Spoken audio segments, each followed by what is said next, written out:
Akala ko talaga tuluyan na kaming pinagdamutan ni Mother Nature. On our third and final day of stay here sa Lado, nagpakita si Haring Araw at nakapag-shoot kami ng moving bed plus funicular video. My loves, finish the video, nasa dulo po yung cinematic nito.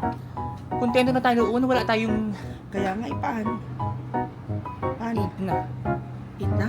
Oo. Ha? Ka? Try pa natin ng isa? Mag-wait ng isa? Pwede naman. Sige. Anong gagawin mo? Ano mo? Gusto mo nakahiga ka tapos wake up ka? Make up ka na? Kaya nga. Nakapurokas ka na hanggang siguro nakagano. Pero maandar. Oo. Sige, sige. Nanonood kang ganun. Pero paano mo Teka i-aandar? lang. Paano natin malalaman? 8-10 ha? Maghihintay ako doon. 8, 10. Sisigawan kita mag-ano ko. Sisigawan kita. 18 minutes? 8-10 dito sa akin. 7:45 and 58. Mag-ano ka ng, mag-timer ka ng 10 minutes. O, diba? Ay, bigat mo nga. Doon ka sa gitna pala! Teka pa, isa mo.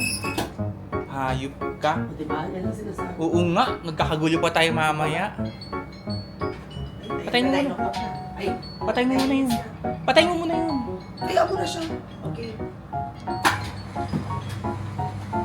Baklay ang camera sa taas. Ayun, mga bak. Okay. Itinan mo na ko aandar ang ganyan lang. Doon ka sa side na yun. Sa side na yun. Oo. Patay ko muna. Patay ko muna. Patay mo muna. Sa manggagaling dyan, sa'yo manggagaling. Wait, doon. Doon dapat.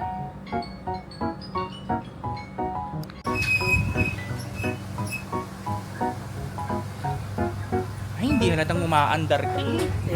Oo. Bakit? Yung halos yung katawan mo lang yung naaano. Yung camera? Oo, ayan na. Nakayin ko na. Dapat wide angle. Ayun na, naka-wide angle na.